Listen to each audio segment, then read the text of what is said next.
Que a paz de Jesus esteja com todos. É com alegria que participamos de nosso Evangelho no Lar.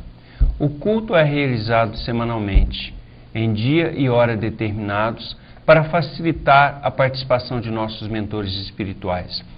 Tem início com a prece e continua com a leitura do Evangelho segundo o Espiritismo. Vamos começar? Vamos fazer então a nossa prece. Fechamos os nossos olhos.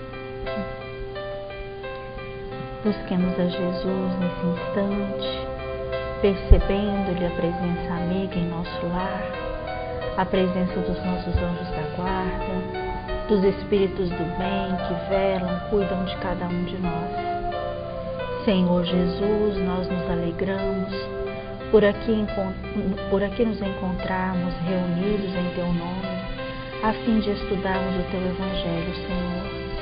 Que as Tuas lições possam calar fundo em nossos corações, nos alimentando, nos fortalecendo, nos consolando. Graças nós te damos, Senhor, por tudo. Permaneça junto a cada um de nós hoje e sempre. Graças a Deus, que assim seja. Então, Lucas vai ler para a gente o livro dos Espíritos para crianças, não é? Qual que é a lição de hoje, Lucas? Da lei de liberdade. Liberdade natural até livre-arbítrio. Papai, onde o senhor vai? Filho, vou realizar o trabalho de visita ao presídio. Querido, leve livros espíritas para eles lerem. Liberdade natural. Papai, por que os homens perderam a liberdade? Porque usaram o mal. Vamos estudar sobre a lei de liberdade. Pergunta 825. Haverá no mundo posições em que o homem possa jactar-se de gozar de absoluta liberdade? Não, porque todos precisais um dos outros, assim os pequenos como os grandes. Muitos se isolam achando que com isso vão ter liberdade total. Vejam o que nos diz os Espíritos. Em que condições poderia o homem gozar de absoluta liberdade? Nas do eremita no deserto. Desde que juntos estejam dois homens, há entre eles direitos recíprocos que lhes cumpre respeitar. Não mais, portanto, qualquer deles goza de liberdade absoluta. E por falar em liberdade, vou soltar pipa. E aí? Comenta para nós essa passagem. Essa lição está falando sobre a lei de liberdade, né? Que não mais é que o livre-arbítrio. Que a gente tem o direito de escolha entre o bem e o mal, mas toda escolha que a gente fizer depois vai ter uma consequência. Um exemplo é quem está preso. Eles burlaram as leis humanas e também vão sofrer as consequências no plano espiritual. Meu filho, é importante também nós ressaltarmos aí que a partir do momento em que nós vivemos em sociedade, a nossa liberdade ela encontra limite. Então ele fala aí que o eremita que vive lá no deserto, que tem toda a liberdade. Por quê? Porque a liberdade dele não se choca com a liberdade de ninguém. Agora, a partir do momento em que nós vivemos em sociedade, a nossa liberdade ela tem um limite nítido, que é o direito do outro. O respeito com o outro. O respeito ao direito do outro. É interessante que essa lição vem complementar aquilo que nós estávamos estudando do Evangelho. Dos 10 mandamentos, das leis, que todos nós ainda precisamos delas, e quando nós ultrapassamos, quando nós burlamos essas leis, como o Lucas disse, tem consequência. E se nós usarmos o nosso livre-arbítrio para as coisas boas, teremos consequências boas, saudáveis. Se usarmos errando, vamos ter as consequências disso também. Quer dizer, a liberdade é de todos nós, né? Nós podemos usar ela para o bem ou para o mal. Mas aí depois tem as consequências. Se nós formos analisar a nossa legislação, nós não temos no Código Penal lá falando não matar. Então, a nossa lei, ela não proíbe que nós hajamos, mas ela fala o seguinte: matar alguém. É diferente da época dos 10 mandamentos, que Moisés dizia, não matarás.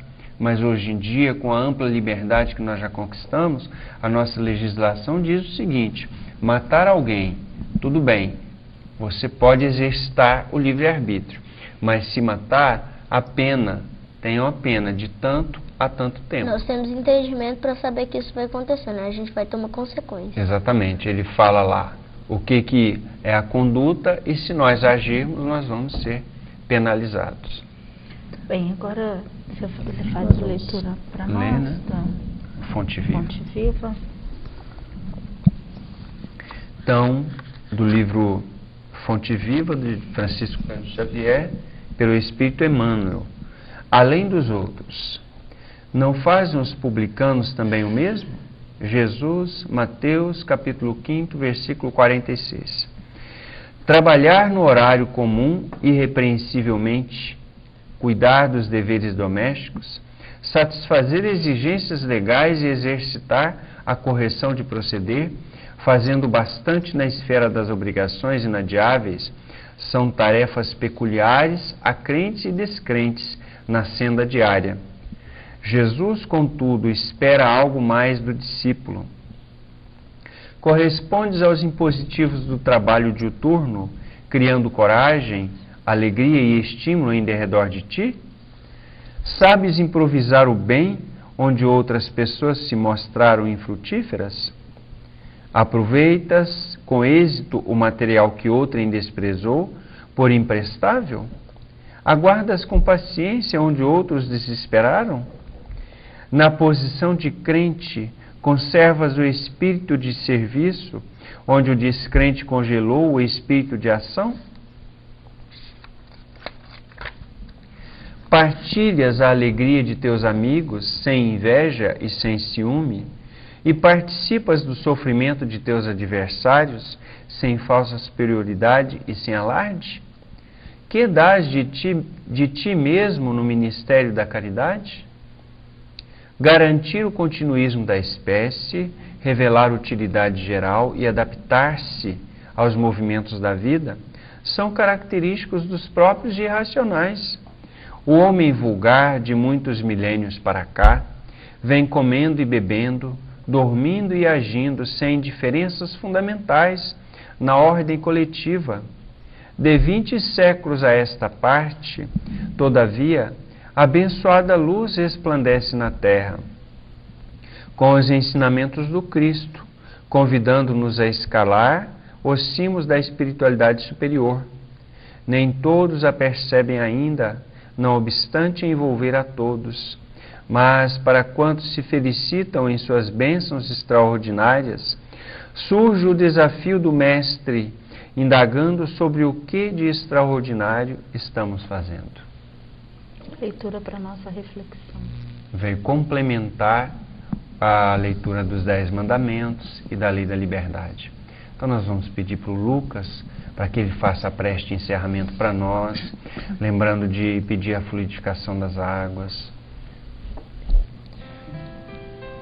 Querido Mestre Jesus, obrigado, Senhor, por mais essa oportunidade de termos realizado nosso culto lar. Senhor, abençoe os nossos familiares, abençoe aqueles que sofrem nas ruas, aqueles que perderam seu direito de liberdade. Senhor, conduz o espírito sofredores que estão em nossa companhia aos planos maiores dos hospitais, para que eles recebam devido tratamento, Senhor. Senhor, fluidifica as águas, remédios certos para as nossas necessidades físicas e espirituais. E pedimos permissão para encerrar mais um culto no lar, dizendo muito obrigado. Que Graças a Deus. Graças a Deus, né? A água participa.